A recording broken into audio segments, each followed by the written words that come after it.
기도하겠습니다. 하나님, 오늘도 창세기의 말씀을 통하여서 우리의 삶의 위에 운행하시고 우리의 삶을 창조하여 주십시오. 다시 우리의 삶 가운데 하나님의 나라가 세워지고 또 하나님의 그 일하심을 경험하는 시간들로 사용하여 주시옵소서. 영적으로 막힌 부분, 또 하나님에 대해서 오해했던 부분들이 다시 바로잡아지고 또 그러므로 인해서 다시 깊은 임재를 회복하고 돌아갈 수 있도록 축복하여 주시옵소서. 예수님의 이름으로 기도드립니다. 아멘. 오늘은 창세기 강의 5번째 시간입니다. 하나님의 천지창조는 7일이지만 안식을 하신 7일째를 빼면 6일 동안 이루어졌습니다. 그래서 우리가 이것을 기억하는 좋은 구조가요, 첫째 날부터 셋째 날까지는 공간을 만드세요. 공간. 표를 좀 보여주세요. 그리고 넷째 날부터 여섯째 날까지는 그 안에 필요한 것들을 채워 놓으십니다. 그래서 3일만 딱 이해를 하면 나머지 3일도 이해할 수가 있어요. 첫째 날 우주와 빛을 만드셨죠. 넷째 날은 그 빛을 구체화시키는 해와 달과 별을 창조하세요. 둘째 날이 궁창인데요, 궁창은 하늘입니다. 다섯째 날은 그 하늘을 날아다니는 새와 바다의 물고기, 또 셋째 날에 바다와 땅을 만드시는데요, 여섯째 날은 땅에 사는 짐승과 사람을 창조하십니다. 그래서 이렇게 3일 3일 나눠서 보면 구조가 더 잘 이해가 되실 겁니다. 오늘은 우리가 이 하늘의 창조에 대해서 같이 보려고 합니다.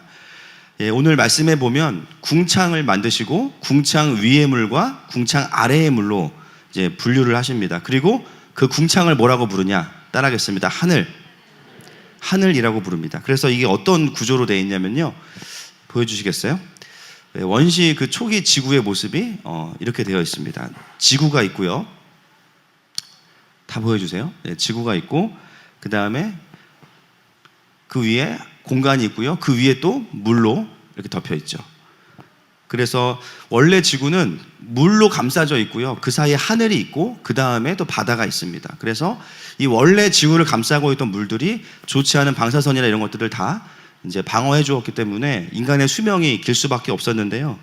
우리가 왜 이렇게 일찍 주님 곁으로 가게 됐습니까? 노아의 홍수 때 저 물들이 다 이제 터지면서 위에 보와 아래의 보가 터지면서 이제 전부 다 지구로 쏟아져 내렸기 때문에 그 이후로 또 뭐 의학적으로도 인간의 수명이 좀 줄어들었다라는 말들이 있죠. 우리가 하늘 창조를 가지고 뭐 이렇게 1시간씩이나 들을 것이 있는가라고 고민하실 수도 있습니다. 그런데 여러분, 제가 늘 말씀드리지만 이번 창세기 강해는요, 본문 강해만이 다가 아니라 주제가 뭐였죠? 따라하겠습니다. 킹덤 비기닝. 하나님 나라의 구조가 뭔지를 창세기를 통해서 보려는 게 목표예요. 단순한 강해 설교가 아니라 강해식 주제 설교입니다. 어쩌면 이스라엘 백성은 굳이 안 들어도 되는 설교일 수 있어요. 다만 시대를 초월해서 수천 년이 지난 이후에 지금의 시대를 살아가는 우리에게 필요한 말씀들로 또 해석되어져서 우리가 알아야 될 부분이 있습니다. 그래서 하나하나 하나님 나라에 대한 관점에서 본문을 보려고 하는 것이죠. 여러분, 이 하늘이라는 단어를 보면 좀 특이한 부분이 발견됩니다. 보여주시죠. 창세기 1장 1절에 보면 태초에 하나님이 천지를 창조하시니라 라고 나오는데요, 그 다음에 이 하늘이 어떻게 표현되어 있냐면 heavens라는 복수로 표현되어 있습니다. 원어를 찾아보니까 원어에도 복수예요. 하늘이 아니고 하늘들, 샤마임, 하늘들. 희한하다 생각이 들어서 1장 8절을 봤더니요, 1장 8절도 한글로는 그냥 하늘, 그리고 영어 성경도 하나의 번역만 빼고는 전부 다 그냥 단수로 돼 있지만 원어에는 여기도 샤마임, 복수예요. 희한하다. 구약에 420번 나오거든요. 전부 다 뭘까요? 복수로 돼 있습니다. 하늘이 단수가 아니고 복수로 나와 있는 거예요. 왜 그런가 찾아보니까 그 당시에 히브리인들은 기본적으로 하늘 그러면요, 눈에 보이는 하늘만 이해하고 있는 것이 아니라 보이지 않는 하늘에 대한 통합적인 이해가 있기 때문에 하늘 그러면 눈에 보이는 이 창공만 의미하는 게 아니에요. 다른 의미의 하늘들도 통합적으로 이해하고 있습니다. 그러면 이제 우리가 뭘 확인해야 될까요? 성경에 나오는 하늘이 뭐가 있는지를 봐야겠죠. 성경에는 총 몇 개의 하늘이 나올까요? 3개의 하늘이 나옵니다. 첫 번째 하늘은요, 오늘 본문에 나와 있는 것처럼 1장 30절에 나와 있는 하늘입니다. 같이 한번 다시 읽어보겠습니다. 1장 30절 같이 읽습니다. 시작. 또 땅의 모든 짐승과 하늘의 모든 새와 생명이 있어 땅에 기는 모든 것에게는 내가 모든 푸른 풀을 먹을 거리로 주노라 하시니 그대로 되니라. 예, 이 하늘은 눈에 보이는 하늘, 대기권에 있는 하늘이죠. 새가 날아다니고 비행기가 다니는 하늘입니다. 두 번째 하늘부터는요, 영적인 의미의 하늘들이 등장합니다. 에베소서 6장 12절 말씀 같이 읽겠습니다. 시작. 우리의 씨름은 혈과 육을 상대하는 것이 아니요 통치자들과 권세들과 이 어둠의 세상 주관자들과 하늘에 있는 악의 영들을 상대함이라. 아멘. 여기에 보면 어떤 하늘이 등장하냐면요, 물리적인 공간이 아니라 이때부터는 영적인 공간입니다. 어떤 분들이 너무 성경을 순수하게 믿는 분들 중에서 예수님이 승천하실 때 이렇게 천천히 올라가시잖아요. 죄송하지만 예수님이라고 생각해 보세요. 이렇게 승천하시거든요. 근데 이거는 사실은 왜 이렇게 승천하실까요? 보여주시기 위한 퍼포먼스예요. 이 속도로 올라가시면 지금 아직까지 올라가고 계셔야 될 수도 있고요. 왜 안 오시는지 아시겠죠? 그러니까 너희가 본대로 올 것이다, 이거를 가르쳐 주시려고 천천히 올라가신 거죠. 사실은 천국은 뭐 어디 안드로메다 뒤에 있는 게 아니라 영적인 개념이에요. 분명히 이렇게 올라가셨어도 어느 순간 사라지셨을 거예요. 성경은 우리에게 눈에 보이는 하늘만 존재하는 것이 아니라 눈에 보이지 않는 하늘도 있다라고 이야기합니다. 근데 두 번째 하늘은 어떤 공간이냐면요, 에베소서 말씀대로 사단이 활동하고 사망 권세로 왕노릇하는 하늘이 있다라고 이야기합니다. 그래서 이 하늘은 잘 안 보여요. 일단 혹시 나는 아침에 눈을 뜨면 하늘을 보면 계속 사단이 보인다, 그런 분 계세요? 그러면요, 심리학자나 노약자는 신앙생활 못해요. 화장실에 들어갔다 막 깜짝 놀래고 막, 그죠? 신앙생활을 할 수가 없습니다. 특정한 은사나 또 주님이 원하실 때 보여주실 때에만 우리가 이제 그런 것들을 볼 수 있어요.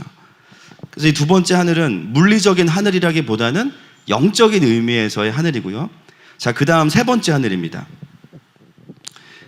에스겔서, 고린도전서, 요한계시록 말씀 쭉 같이 한번 읽어보겠습니다. 시작. 30째 해 넷째 달 투다세에 내가 그 발 강가 사로잡힌 자 중에 있을 때에 하늘이 열리며 하나님의 모습이 내게 보이니 내가 그리스도 안에 있는 한 사람을 아노니 그는 14년 전에 이 셋째 하늘에 이끌려 간 자라. 그가 몸 안에 있었는지 몸 밖에 있었는지 나는 모르거니와 하나님은 아시느니라. 내가 곧 성령에 감동되었더니 보라, 하늘에 보좌를 베풀었고 그 보좌 위에 앉으신 이가 있는데. 아멘. 이 세 번째 하늘은 어떤 하늘인가? 따라하겠습니다. 하나님의 보좌가 있는 하늘. 왜 영적인 하늘인데 공간의 개념으로 둘째와 셋째를 나눕니까? 간단해요. 하나님의 보좌가 있는 곳에는 사탄이 있을 수 없어요. 영적인 의미로 나누어 놓은 것입니다. 성경은 이렇게 우리에게 총 세 가지의 하늘이 있다고 이야기하고 있어요. 여러분, 영원 전에는 어떤 하늘만 있었을까요? 하나님의 보좌가 있는 하늘만 있었겠죠. 그런데 천사가 타락하고 또 천지를 창조하시면서 다른 하늘들이 생겨났습니다. 그래서 창세기와 구약의 모든 하늘이란 단어는 하늘들이라고 기록하고 있는 것입니다. 그렇다면 이제 우리의 고민은 뭐냐면, 우리가 저 하늘을 다 알아야 되냐라는 거예요. 알아야 되니까 설교하겠죠? 그렇죠? 여러분, 히브리서 11장 3절 말씀 같이 보겠습니다. 시작. 믿음으로 모든 세계가 하나님의 말씀으로 지어진 줄을 우리가 아나니 보이는 것은 나타난 것으로 말미암아 된 것이 아니니라. 아멘. 우리가 이 하늘들을 이해해야 되는 이유가 바로 여기에 있습니다. 여러분, 이 세상은 눈에 보이는 것 안에서 자기들끼리의 역할로만 만들어진 게 아니라 보이는 것은 나타나는 것으로 말미암아 된 것이 아니라고 말씀하고 있어요. 즉, 그 말은 무슨 말이냐? 보이는 것은 보이지 않는 것으로부터 나온 결과물이고 열매다라는 것이죠. 더 높은 차원의 하늘에서 하나님의 말씀으로 이 세상이 지어졌고, 그렇게 이 땅 가운데 열매가 드러나는 것이 하나님 나라의 구조이고 원리라는 것입니다. 눈에 보이지 않는 하늘에서 일어나는 일들이 이 땅에 드러나는 것. 영적인 것과 현상적인 것이 따로 있는 것이 아니라 원인과 결과가 연결되어져 있다는 거예요. 그래서 우리가 보이지 않는 하늘을 이해해야만 이 땅을 제대로 이해할 수 있다는 것이죠. 그래서 히브리인들은 늘 하늘이라고 할 때는요, 그 보이지 않는 하나님의 보좌까지 연결해서 자신들의 인생을 해석하고 바라봤습니다. 구약에 보면 이 하늘들이 아주 긴밀하게 통합적으로 연결되어 있는 본문들이 많이 있습니다. 열왕기상 8장 35절 말씀 같이 한번 읽어볼까요? 시작. 만일 그들이 주께 범죄함으로 말미암아 하늘이 닫히고 비가 없어서 주께 벌을 받을 때에 이곳을 향하여 기도하며 주의 이름을 찬양하고 그들의 죄에서 떠나거든. 아멘. 그럼 여기도 보시면 어떤 표현이 등장하냐면요, 하늘이 닫히고라는 표현이 등장하죠. 여러분, 이스라엘이 왜 어떻게 했기 때문에 하늘이 닫혔습니까? 그들이 우상 숭배하고 불순종했기 때문에. 근데요, 하나님과의 관계만 끊어진 게 아니라 눈에 보이는 하늘이 닫혀요. 비가 오지 않아요. 이런 일들이 구약의 곳곳에 있습니다. 에스겔서 32장 7절 말씀, 또 다른 말씀인데요. 시작. 내가 너를 불끄듯 할 때에 하늘을 가리어 별을 어둡게 하며 해를 구름으로 가리며 달이 빛을 내지 못하게 할 것이며. 여기도 보면 하나님과의 관계가 끊어지니까요, 하늘을 가리셔서 어둡게 하셨다라고 나와 있습니다.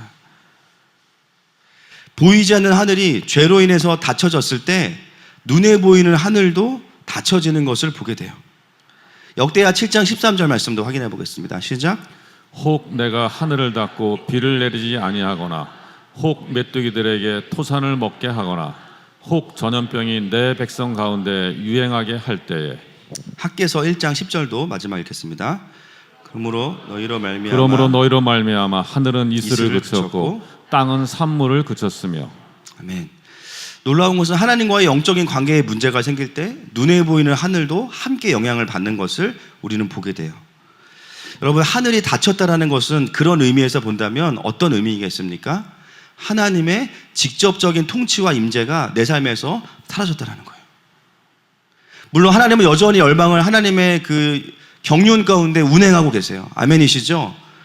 그런데 하나님의 그 전능하심 아래에서 어떤 경우에는요, 하늘이 닫히는 경우가 있다라는 거예요. 바로 셋째 하늘을 가리우셨다라는 것을 의미합니다. 여러분, 셋째 하늘을 가리우시면 어떤 일이 벌어집니까? 에베소서 2장 2절 말씀 시작.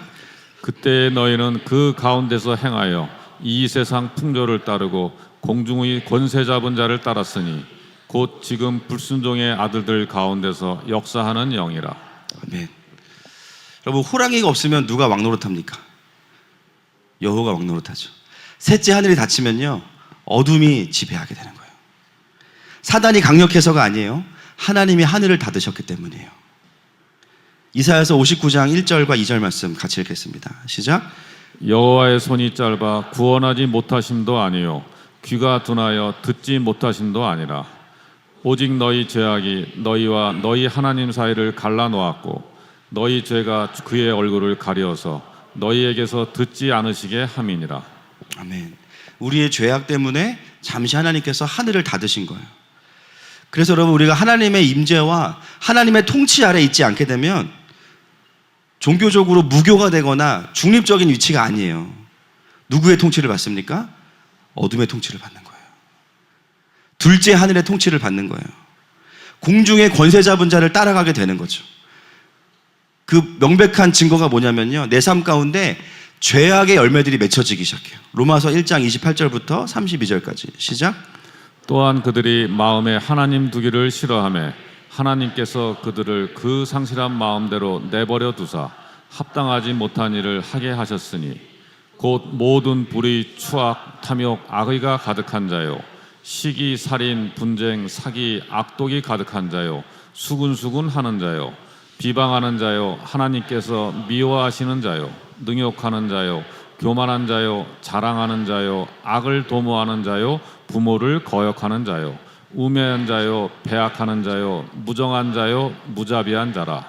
그들이 이 같은 일을 행하는 자는 사형에 해당한다고 하나님께서 정하심을 알고도 자기들만 행할 뿐 아니라 또한 그런 일을 행하는 자들을 옳다 하느니라. 아멘. 아멘. 여러분, 닫힌 하늘 아래에서 하나님의 통치를 누리지 못하게 될 때 이 죄악의 열매들이 내 삶 가운데 맺혀져요. 그게 죄인 줄 알면서 해결이 안 돼요. 실제로 하나님 앞에서 그것이 죄인 것을 인식하지만 그러나 깊이 직면하지 못해요. 그래서 양심의 무감각이 오게 됩니다. 근데 거기서 끝나지 않고요, 나만 죄를 짓는 게 아니라 여러분, 죄를 짓는 사람들의 공통점이 있어요. 따라합시다. 불안하다. 그러니까 어떻게 하냐면요, 비슷한 죄를 가진 사람들한테 확인을 해. 너도 그렇구나, 너도 그렇구나, 괜찮은가 보다. 빛의 공동체가 아니에요. 어둠의 공동체인 거예요. 자기만 그런 일을 행할 뿐만 아니라 똑같이 죄 가운데 있는 사람들을 데리고 너도 그렇구나, 거기서 안정감을 찾아요. 이것은 하나님의 공동체가 아니라 어둠의 하늘 아래 살고 있는 사람들의 모습들의 특징입니다. 죄와 타협하는 거죠. 여러분, 우리의 삶에 다시 하나님의 나라가 임한다라는 것이 어떤 의미이겠습니까? 하늘의 원리를 우리가 고민해 본다면 다시 하나님께서 셋째 하늘을 열어주시는 거예요. 그래서 하나님의 임재와 통치가 회복이 되는 겁니다. 여러분, 예수님께서 가르쳐 주신 기도에 이 너무나 중요한 원리가 잘 드러나 있어요. 마태복음 6장 9절 말씀 읽겠습니다. 시작. 그러므로 너희는 이렇게 기도하라. 하늘에 계신 우리 아버지여, 이름이 거룩히 여김을 받으시오며. 아멘. 10절까지 같이 읽습니다. 시작. 나라가 임하시오며 뜻이 하늘에서 이루어진 것 같이 땅에서도 이루어지이다. 여러분, 예수님이 가르쳐 주신 기도의 핵심이 뭡니까? 하나님의 나라가 임하는 거예요. 여기서 임한다는 뜻은요, 만들다, 구현하다 이런 게 아니고요, 하늘로부터 내려온다는 뜻이에요. 할렐루야. 여러분, 하나님의 나라는 내가 구현해내는 게 아니에요. 부분적으로 카피할 수 있는 게 아니에요. 그냥 마치 매뉴얼 보고 이렇게 하면 되는구나, 안 될 거예요. 여러분, 하나님의 나라는 하늘로부터 임해야만 올 수 있는 것입니다. 비슷하게 살 수 있어요, 종교인으로. 그런데요, 생명과 거룩은 절대로 만들어낼 수 없는 거예요. 뭔가 교회 다니니까 착해야지, 잘 살아야지, 어느 정도는 살아낼 수 있어요. 그런데요, 결정적으로 한계에 딱 부딪힙니다. 자기를 거슬러내는 그 순간이 오면 거기서 멈추게 돼요. 그런데 그 안에 생명이 있고 성령이 있는 사람은 어떻습니까? 하나님의 나라가 임해서 그 한계를 넘어냅니다. 할렐루야. 내가 스스로 노력해서 넘는 게 아니에요. 주님의 통치가 오면 내가 넘어내는 거예요. 하나님의 나라가 임하면요, 내 안에 육체의 일들이 끊어집니다. 죄악의 열매들이 끊어집니다. 그리고 성령의 열매들이 맺혀지기 시작해요. 그게 바로 열린 하늘을 경험한 사람들의 삶에 일어나는 모습이에요. 예수님께서 공생애를 시작하실 때 어떤 일이 일어났냐면요, 마태복음 3장 16절 17절 말씀 같이 읽겠습니다. 시작. 예수께서 세례를 받으시고 곧 물에서 올라오실새 하늘이 열리고 하나님의 성령이 비둘기같이 내려 자기 위에 임하심을 보시더니 하늘로부터 소리가 있어 말씀하시되 이는 내 사랑하는 아들이요 내 기뻐하는 자라 하시니라. 아멘. 16절 말씀에 보면 하늘이 열리고 하나님의 성령이 비둘기같이 내려오셨어요. 그리고 셋째 하늘에서 음성이 들립니다. 이는 내 사랑하는 아들이요 내 기뻐하는 자라. 완전히 하늘이 열려있는 모습이 예수님이 공생애를 시작하실 때 바로 그 장면 가운데 우리에게 보여지고 있습니다. 여러분, 예수님께서 이 땅에 내려오신 이유가 무엇입니까? 물론 우리를 구원하시기 위해 오셨죠. 에베소서 1장 10절 말씀 같이 읽겠습니다. 시작. 하늘에 있는 것이나 땅에 있는 것이 다 그리스도 안에서 통일되게 하려 하심이라. 아멘. 통일되게 하다라는 게 무슨 뜻이냐면요, 연결하다라는 뜻이에요. 하늘과 땅을 연결하는 거예요. 죄로 인해서 덮개가 가리워진 하늘들을 다 뚫고, 할렐루야, 그리고 이 땅에 내려오셔서 하늘과 땅을 연결하시는 거예요. 다시 하나님의 보좌와 그분의 통치와 우리를 연결시켜 주시는 거예요. 열린 하늘을 개인적으로 경험하는 사람들은요, 그때부터 무엇을 보게 되냐면, 하나님의 나라는 내가 만들어내는 것이 아니라 나에게 찾아오시는 거구나, 그것을 보게 됩니다. 여러분, 우리는 아주 젠틀하고 나이스한 종교인이 아니에요. 맞습니까? 할렐루야. 처절하게 우리의 죄인됨을 직면하고 하나님 나라를 경험해야 되는 살아있는 자녀입니다. 그렇다면 그 자녀로 살아가기 원한다면 우리는 이 하늘의 싸움을 할 수밖에 없는 거예요. 왜요? 하나님의 나라가 그런 구조이기 때문에. 내 삶의 문제가 하나님의 통치가 더 임해야만 해결될 수 있기 때문에. 포기할 수 없는 싸움이 무엇이냐면 하늘의 싸움이에요. 또한 우리가 살아가는 이 세상 자체가요, 둘째 하늘의 사망 권세의 영향력 아래 있기 때문에 이것을 이해하지 못하면 승리를 누릴 수가 없는 거죠. 근본적인 원인을 해결하지 못하기 때문에 삶에서의 열매로서의 성령의 열매들을 누릴 수가 없는 것입니다. 그래서 오늘 우리는 단순히 하나님이 그냥 공간이나 하늘을 창조하셨어, 이걸로 끝내기에는 이 본문은 너무 영광스러운 본문이에요. 하늘들, 하나님 무엇을 말씀하십니까? 내가 이 세상을 창조한 하늘의 원리가 이것이다 라고 말씀하시는 거죠. 그래서 우리는요, 각각의 하늘에서 우리가 회복해야 되는 영적인 포지션과 또 싸움이 있습니다. 그것을 함께 보기 원하는 거예요. 다시 한번 6장 9절 말씀 읽어보겠습니다. 마태복음 6장 9절 시작. 그러므로 너희는 이렇게 기도하라. 하늘에 계신 우리 아버지여, 이름이 거룩히 여김을 받으시오며. 여러분, 셋째 하늘은 하나님의 보좌가 있는 하늘이죠. 그 하늘에서는요, 싸움의 대상은 없어요. 나는 하나님하고 싸운다, 그런 분 계세요. 삐지는 건 가능해요. 싸우는 건 불가능해요. 그렇죠? 하나님하고는 싸움이 아니라 셋째 하늘에서 우리가 해야 되는 게 뭐냐면요, 따라합시다. 경배예요. 아버지의 이름이 거룩히 여김을 받으시는 거예요. 여러분, 주님은 우리와 상관없이 거룩한 분이시죠. 이미 영광스러운 분이시죠. 거룩히 여김을 받으시오며라는 게 무슨 뜻이에요? 이미 영광스러운 그분이 우리를 그분의 보좌 앞에 초청하셔서 내가 그것을 여겨지게 만드시고, 아, 하나님이 영광스러우시구나, 이걸 고백할 때 그 고백을 받으시는 게 경배입니다. 그분의 이름이 거룩히 여김을 받으시는 거, 하나님이 하나님 되시는 거. 요한계시록 5장 13절과 14절 말씀 같이 읽겠습니다. 시작. 내가 또 들으니 하늘 위에와 땅 위에와 땅 아래와 바다 위에와 또 그 가운데 모든 피조물이 이르되 보좌에 앉으신 이와 어린 양에게 찬송과 존귀와 영광과 권능을 세세토록 돌릴지어다 하니, 아멘하고 장로들은 엎드려 경배하더라. 아멘. 여러분, 하나님의 하나님 되심이 선포되고 올려지는 곳에 하나님의 나라가 임한다고 말씀하고 있어요. 여러분, 그러므로 우리에게 가장 중요한 싸움은 뭐냐면요, 경배를 놓치지 않는 겁니다. 경배를 놓치지 않는 거예요. 삶에 어떤 환경과 어려움이 오든지 간에 경배를 놓치지 않는 거예요. 때로는 힘들고, 때로는 억울하고, 때로 가난해도 경배가 있으면 지속적으로 하나님의 다스리심을 누리게 되고요, 내 삶 가운데 부어주시는 하늘의 위로를 가지고 그 시간들을 통과하게 됩니다. 그러나 상황이 아무리 좋아도 경배를 잃으면, 따라합시다, 다 잃은 거다. 잘 살고 있어요? 경배를 잃었어요? 다 잃은 거예요. 가장 안 좋은 상황도 안 좋은데 경배도 잃었어. 이런 불상사는 벌어지면 안 됩니다. 말씀을 준비하다가 그 찬양이 떠올랐어요. 우리 CCM 중에 주 이름 찬양이라는, 가사를 읽어드릴게요. 주 이름 찬양, 풍요의 강물 흐르는 부요한 땅에 살 때에 주님 찬양해. 주 이름 찬양, 거칠은 광야와 같은 인생길 걸어갈 때에도 주님 찬양해. 2절 가사, 주 이름 찬양, 햇살이 나를 비추고 만물이 새롭게 될 때 주님 찬양해. 주 이름 찬양, 가는 길 험할지라도 고통에 따를지라도 주님 찬양해. 잠도 깰 겸 한번 우리 고백하고 갑시다.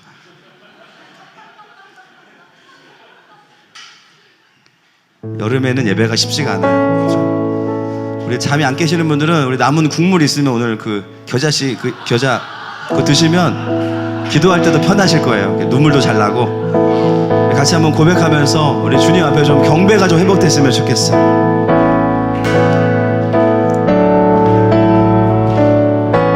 주 이름 찬양, 풍요의 강물 흐르는 부요한 땅에 살 때에 주님 찬양해. 주 이름 찬양, 거칠은 광야와 같은 주 이름 찬양, 거칠은 광야와 같은 인생길 걸어갈 때도 주님. 2절로 고백합시다. 주 이름 찬양, 햇살이 나를 비추고 주 이름 찬양, 햇살이 나를 비추고 만물이 새롭게 될 때 주님 찬양해. 다시 한번 주 이름 찬양, 주 이름 찬양, 가는 길 험할지라도 고통이 따를지라도 우리 마음의 결단을 올려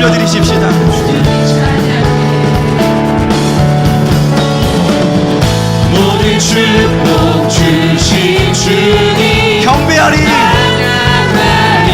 어두운 날이 다가와도 어느 날이 다가와도 나 외치 주의 이름을 찬양해.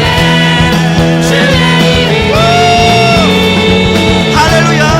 주의 이름을 찬양해. 영화로운 주님을 찬양해. 주의 이름을 찬양해. 주의 이름을 주의 이름을 찬양해. 영화로운 주님을 찬양해. 주님은 주시며 주님을 찾으시네. 내 맘에 하는 주 경배합니다. 주 경배합니다. 다시 한번 주님은 주시며 주님을 주시며 주님을 찾으시네. 내 맘에 하는 말 주 경배합니다. 경배합니다. 주의 이름을 찬양해. 예수님. 주의 이름을 찬양해. 영원한 우리 목소리로 주의 이름을 찬양해. 주의 이름을 주의 이름을 찬양해. 한 번 더. 영화로운 우리의 주의 성도들의 고백으로. 찬양. 주의 이름을 찬양해.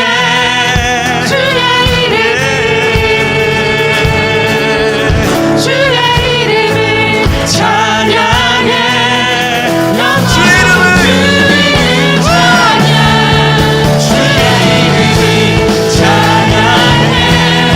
주의 이름을 주의 이름을 찬양해. 영화로운 주님을 찬양. 예. 아멘.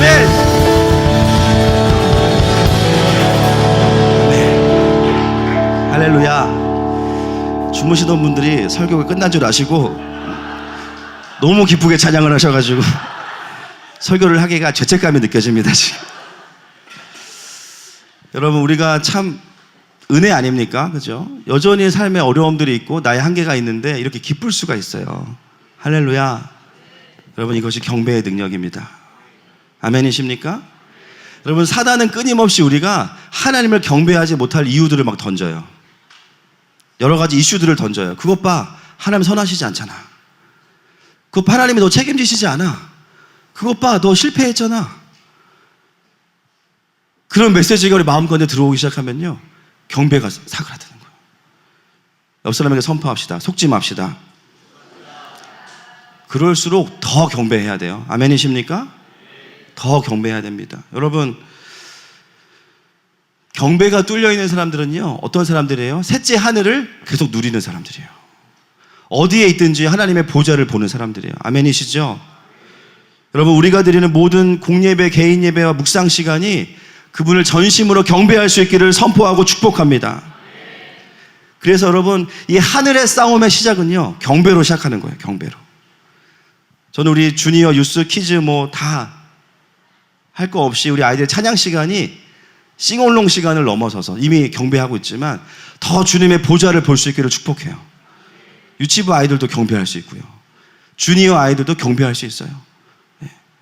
아멘이십니까?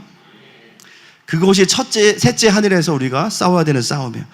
거기서 하나님을 경배하고 완전히 주님을 내가 그냥 순복하고 복종하고 나면 그 다음 단계가 뭐냐면요, 둘째 하늘로 내려오는 겁니다. 에베소서 6장 12절 말씀 같이 읽겠습니다. 시작.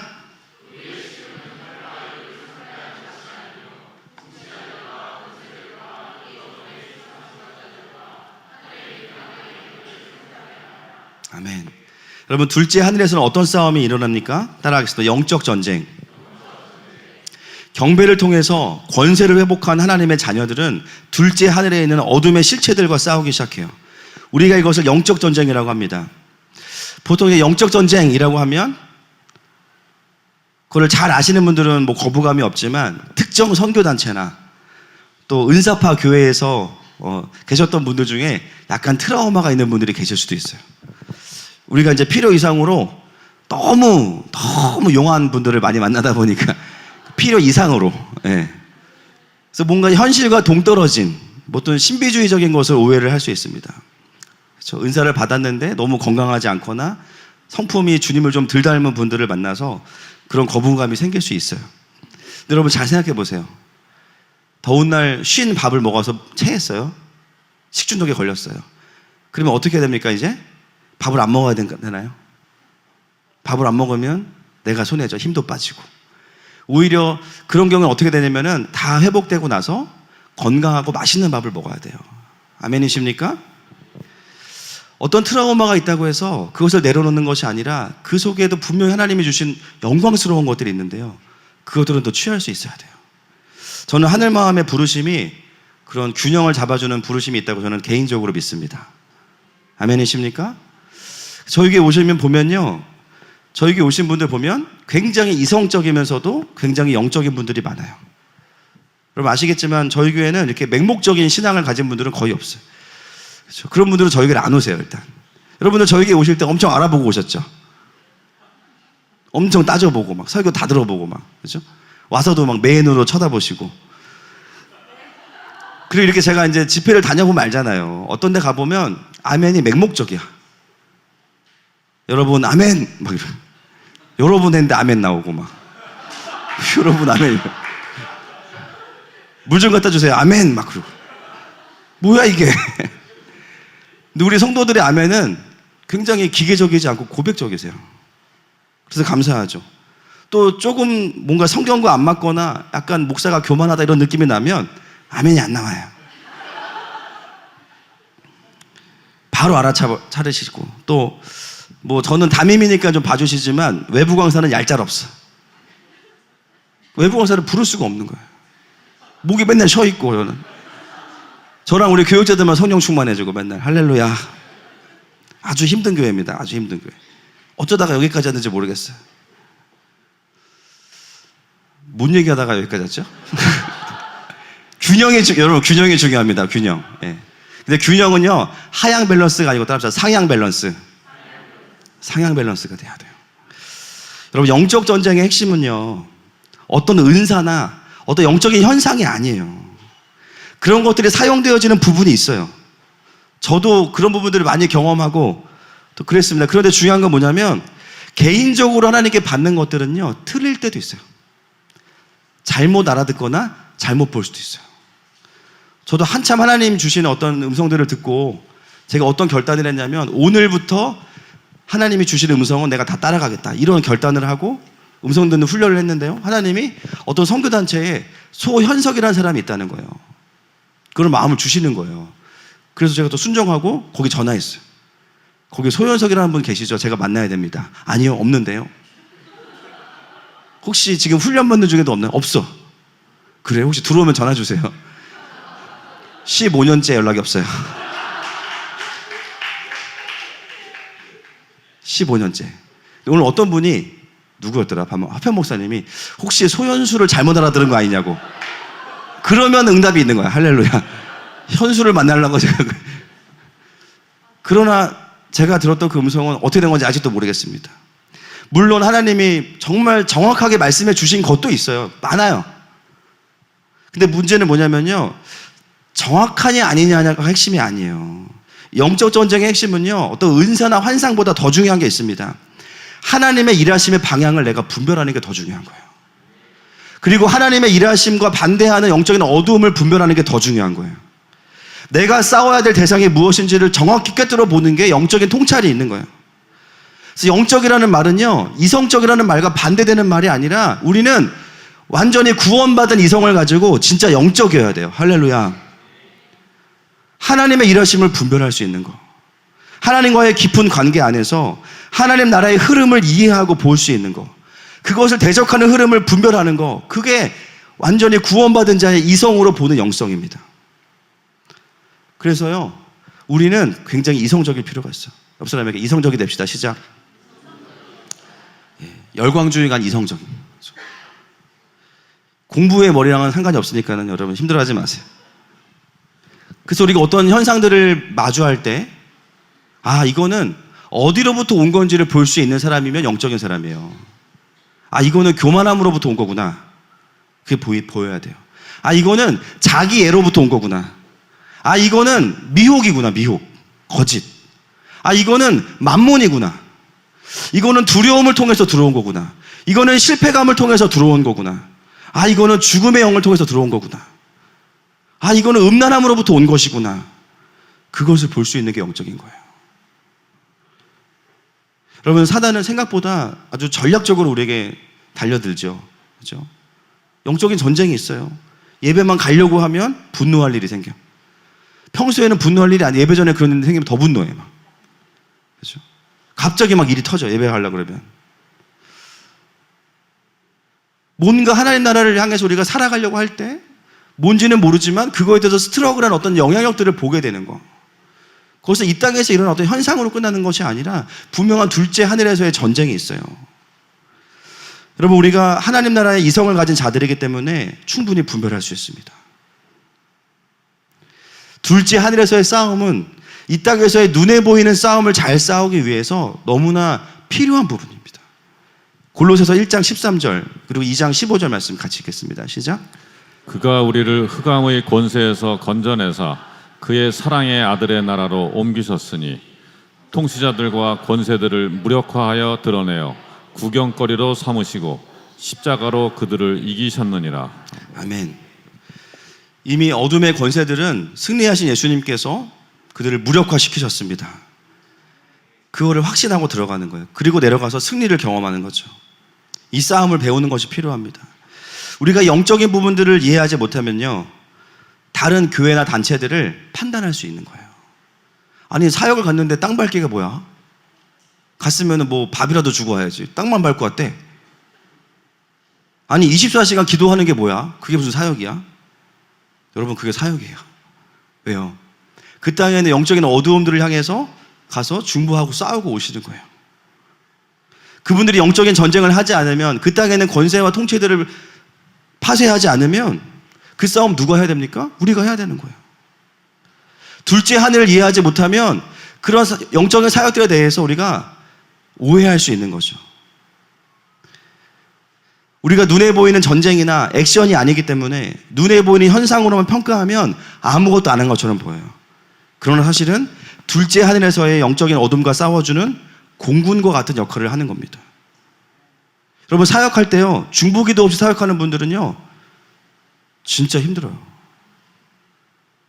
딱 집회 다녀보면요 벌써 기도가 쌓여있는 교회와 그렇지 않은 교회는요 완전 달라요. 네, 완전 다릅니다. 여러분, 주일도 저희가 매주 저희 주일 아침 8시 20분마다 우리 교육자 또 성도님들이 오셔서 아침부터 뜨겁게 기도해요.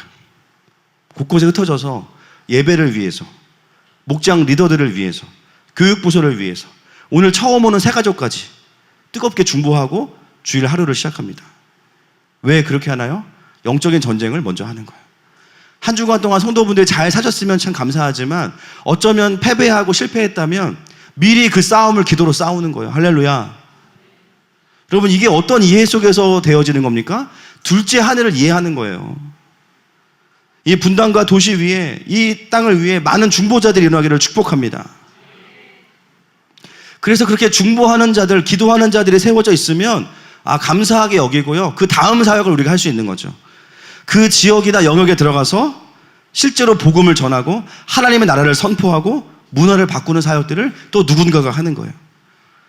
한 교회가 모든 걸 다 할 수 있는 게 아니기 때문에 이것이 바로 하나님 나라의 팀워크입니다.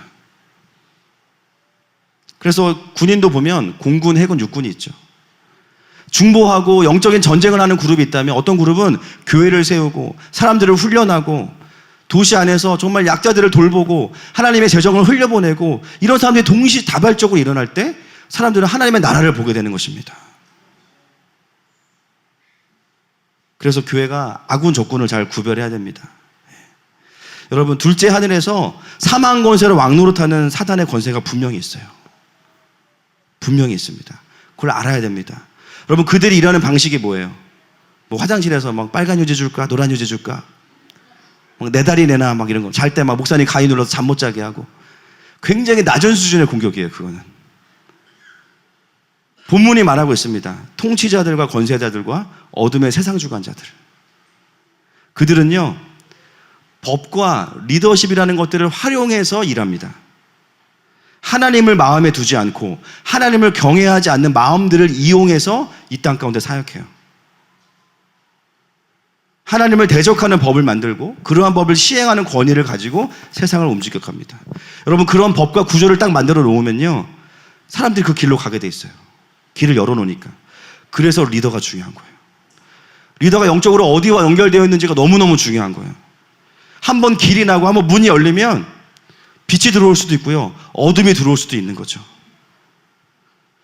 만약에 어둠과 연결되어 있다 그러면 그 구조 안에는 수많은 죄의 열매들이 사회 안에 가득할 수밖에 없습니다. 그래서 우리가 어떤 현상을 볼 때 단지 사람을 보면 안 되고요, 단지 한두 사람의 리더를 보는 게 아니라 그 뒤에 있는 영적인 흐름을 좀 멀리서 볼 필요가 있습니다.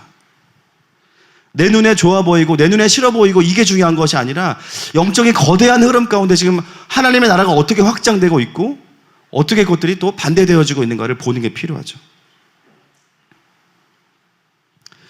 참 놀라운 것은 뭐냐면요, 많은 사람들이 자기가 열심히 사회 정의를 위해 뛴다고 말해요.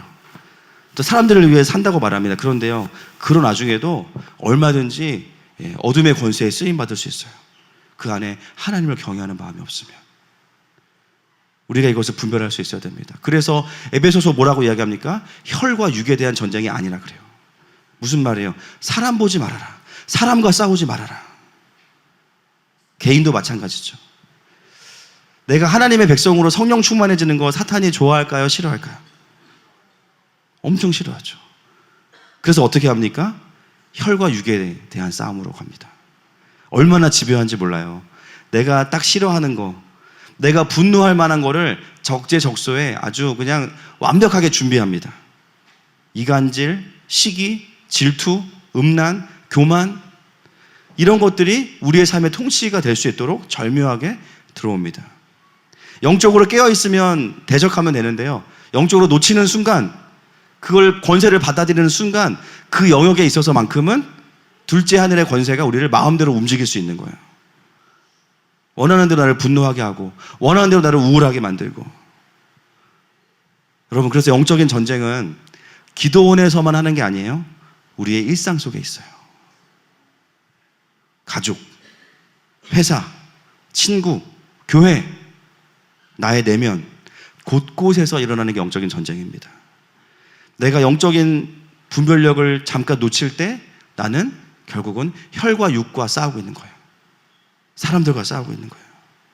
그래서 에베소서는 말합니다. 여러분, 에베소서 6장 앞에 보면요, 삶의 이야기들을 쫙 풀어내요. 그리고 마지막에 이것은 혈과 육에 대한 전쟁이 아니다. 속지 말아라. 혹시 내가 지금 사람들로만 가득하다면 그 뒤에 있는 어둠의 주관자들이 오늘 발견될 수 있기를 축복합니다. 그래서 영적으로 좋아지면요, 어느 순간 사람에게 반응을 덜 하게 돼요. 그리고 둘째 하늘로 올라가서 거기서 그 실체와 끝장을 봅니다. 할렐루야. 야고보서 4장 7절 말씀 같이 읽겠습니다. 시작. 그런즉 너희는 하나님께 복종할지어다. 마귀를 대적하라. 그리하면 너희를 피하리라. 아멘. 둘째 하늘에서의 전쟁은요, 이미 하나님께 복종하는 것은 셋째 하늘에서 이미 일어난 일이에요. 내가 순복하고 하나님이면 충분하다. 끝. 둘째 하늘에서는 마귀를 대적하는 거예요. 여러분, 만약에 예배를 마치고 집에 갔는데 집에 강도가 들어왔다고 생각해 보세요. 근데 전제가 있어. 이 강도는 무조건 나보다 싸움을 못해. 그게 전제예요. 그럼 여러분 어떻게 하시겠어요? 그렇죠. 저 같으면 일로 와봐. 뒤져서 10원에 100대 이래가지고 뺏어. 오히려 강도 당하면 이렇게 힘든 거야, 하지마, 그러고 보내겠죠. 거기서 갑자기 무릎 꿇고 하나님한테, 하나님 강도를 떠나게 해주세요. 시끄러워서 떠나겠다. 시끄러워서. 그죠? 이미 권세를 우리에게 주셨어요. 아멘입니까? 어둠과의 전쟁은요, 하나님께 요청하는 게 아니에요. 그거는 그냥 내가 권세를 사용하는 거예요. 할렐루야. 그 실체를 향해서 그 이름을 부르고 너 나가. 끊임없이 나에게 어떤 죄악 가운데 나에게 권세를 행하는 그 권세를 향해서 너 나가. 선포하는 거예요. 마귀를 대적하라. 그리하면 떠날 것이다. 너희를 피하리라. 그럼 예수님 이 땅에 오셔서 어떻게 사단을 내쫓으십니까? 나가라고 말씀하시잖아요. 막 금식기도 하나님 좀 도와주세요 이렇게 하지 않고요. 이미 주신 권세를 사용합니다. 우리를 어둠 가운데 가두고 반복해서 범죄하게 하고 그 영역에서의 권세를 가지고 우리를 컨트롤하는 모든 어둠을 향해서 우리는 대적하는 것이 필요해요. 그 다음은 뭐냐면요, 둘째 하늘에서의 싸움은 따라합시다. 회개. 여러분, 하와가 선악과를 먹은 게 누구 때문인가요? 뱀 때문인가요? 본인 때문인가요? 궁극적인 책임은 누구에게 있죠? 하와에게죠. 아무리 사단이 유혹해도 내가 안 먹었으면 그만인데 내가 내 손으로 먹었네. 궁극적인 책임은 나한테 있어. 그래서 마귀를 대적한 다음에 반드시 해야 되는 게 뭐냐면요, 회개입니다. 여러분, 파리가 왜 와요? 뭐가 있으니까 오죠. 그죠? 그걸 제공한 사람은 나예요. 처음 범죄하고 반복해서 범죄하면서 계속 사단이 나를 잡을 수밖에 없게 만든 건 나예요. 대적하고 틈을 파쇄하는 게 필요해요. 그게 바로 회개죠. 이런 싸움 없이 그냥 현실 속에서 내가 범죄한 거를 머리로 깨달아서 내가 이걸 해결하려고 하니까 안 되는 거예요. 사단이 그렇게 호락호락하지 않거든요. 따라합시다. 사단은 대적하고 나는 회개한다. 그게 둘째 하늘에서의 우리가 싸워야 되는 전쟁입니다. 때로는 내가 범죄하지 않았지만 우리의 가정이나 회사에 보이는 악한 죄악들이 있죠. 나는 그 죄에 동참하지 않지만 그런 하나님이 보여주시는 죄악들이 있어요. 그렇다면 우리가 그것을 가지고도 영적인 전쟁을 할 수 있습니다. 대적하는 거예요. 그리고 회개하는 거예요. 주님, 내가 지은 죄는 아니지만 그 죄악을 용서해 주십시오. 어떤 교회에 어떤 어려움이 터졌어요? 잘못했어요. 그렇지만 먼저 저는 회개합니다. 하나님, 그 영향력들이 더 이상 퍼지지 않게 해주시고 또 나는 그런 죄가 없는지, 그리고 하나님 이 땅을 불쌍히 여겨주시고 교회를 용서해 주세요. 우리가 둘째 하늘에서 이기게 되면요, 어떤 일이 벌어지냐면요, 내가 쌓은 그 영역에서의 권세가 끊어집니다.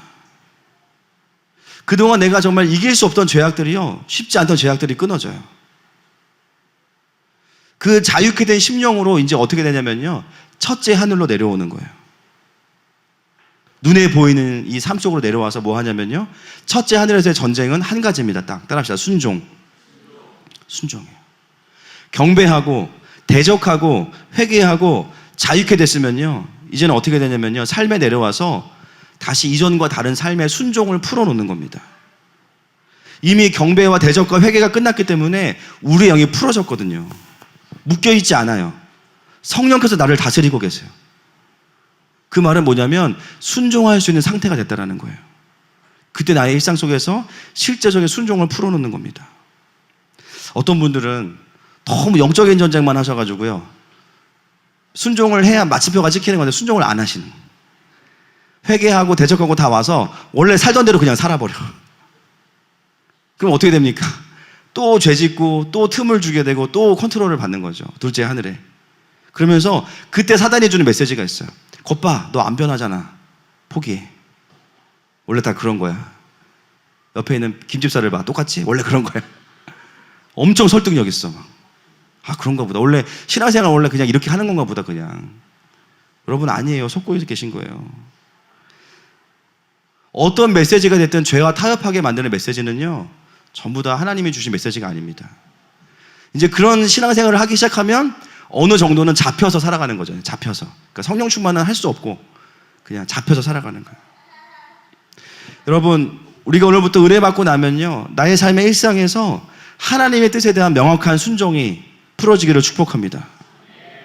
누군가를 용서했다면 여기서 끝나면 안 돼요. 가서 그 사람을 축복하셔야 돼요. 누군가에게 내가 잘못한 게 느껴진다면 이 영적인 것들을 파쇄하고 여기서 끝나면 안 돼요. 그 사람에게 가서 무릎을 꿇으셔야 돼요. 어떤 행동에 대해서 내가 회개했다면 삶에 돌아가서는 하나님께서 원하시는 대로 반응하셔야 돼요. 어떤 사람이 자신의 음란함을 회개했어요. 영적인 권세도 깨트렸어요. 그래놓고는 삶에 돌아와서 또 이상한 데를 가거나 이상한 영상을 본다면 처음부터 다시 해야 되는 거죠. 영적인 하늘을 모르고 신앙생활을 하는 것도 참 안타깝고요. 영적인 하늘만 알고 신앙생활을 하는 것도 안타까운 거예요. 따라합시다. 상향 밸런스. 우리는 둘 다 해야 됩니다. 경배와 기도로 승리를 취했다면 내 삶에는 반드시 순종의 열매가 있어야 돼요. 그럴 때 우리의 삶 가운데 하나님의 나라가 온전히 펼쳐지면서 성령의 열매들이 드러나는 것입니다. 여러분, 순종할 때요, 현실 속에 있는 죄의 권세가 마저 깨져요. 할렐루야. 여러분, 그거 경험하셔야 돼요. 정말 신기해요. 이 영적 전쟁에 대한 부분들이 너무 둘째 하늘로만 가르쳐지다 보니까 많은 분들이 좀 이 유익을 잘 모르시는 것 같아요. 되게 전체적인 그림을 보니까 어떻습니까? 꼭 필요한 거예요. 꼭 필요한 거. 이런 말씀을 들으면서 그런 적용을 하셔야 됩니다. 아, 나는 이 세 가지 하늘의 전쟁 가운데 내가 이 부분을 놓치고 있었구나. 내가 왜 그렇게 욕을 방언처럼 하지? 아, 내가 이게 권세가 내가 끊어지지 않았구나. 아, 내가 이제 알았다. 주님, 내 혀를 성령의 불로 지져주십시오. 이렇게 기도하셔야 돼요. 뜨거워서 말을 못하게 해주시고. 그렇게 회개하고 권세를 끊은 다음에는요, 만나는 사람들마다 축복해야죠. 맑은 물을 부어야죠. 그 삶을 살기 시작하면 어느 순간 선순환이 일어나고 있다니까요. 할렐루야. 여러분, 하나님은 우리가 하나님 나라를 경험하면서 열린 하늘을 경험하기 원하십니다. 아멘이십니까? 가만히 저희 교회가 사역을 풀어가는 것들을 보니까요, 감사하게도 진짜 이 하늘의 원리를 따라가고 있어요. 너무 하늘에만 있지도 않고 거기서 하나님의 뜻이 이루어지면 땅으로 가지고 내려와서 풀어내면 하나님이 일하시는데, 우리가 애쓰는 것을 넘어서서 진짜 하나님이 하시는구나, 그것들을 보게 됩니다. 할렐루야. 네, 여러분, 계속 우리가 이 하늘의 원리로 살아가는 저 여러분 되시기를 축복합니다. 시간에 좀 말씀을 가지고 같이 좀 기도하기 원합니다. 오늘 말씀을 듣는 가운데 단지 그냥 과거에 하늘이 창조된 게 다가 아니라, 하나님은 우리가 하늘을 볼 때마다 말씀하세요. 너는 이 하늘을 누리고 있니? 어쩌면 내가 경배가 끊어졌다면 경배를 회복하고요, 내가 죄와 싸웠지만 피 흘리기까지 싸우지 않고 영적인 권세들을 대적하지 않았다면, 여러분, 둘째 하늘의 싸움을 시작하십시오. 또 삶에서 내가 순종하지 않았다면 이제는 그 영적인 전쟁의 마침표는요, 이 땅에서 구체적인 삶을 통해 찍혀져야 됩니다. 오늘 함께 이 찬양하면서 우리 주님 앞에 나아갔으면 좋겠습니다.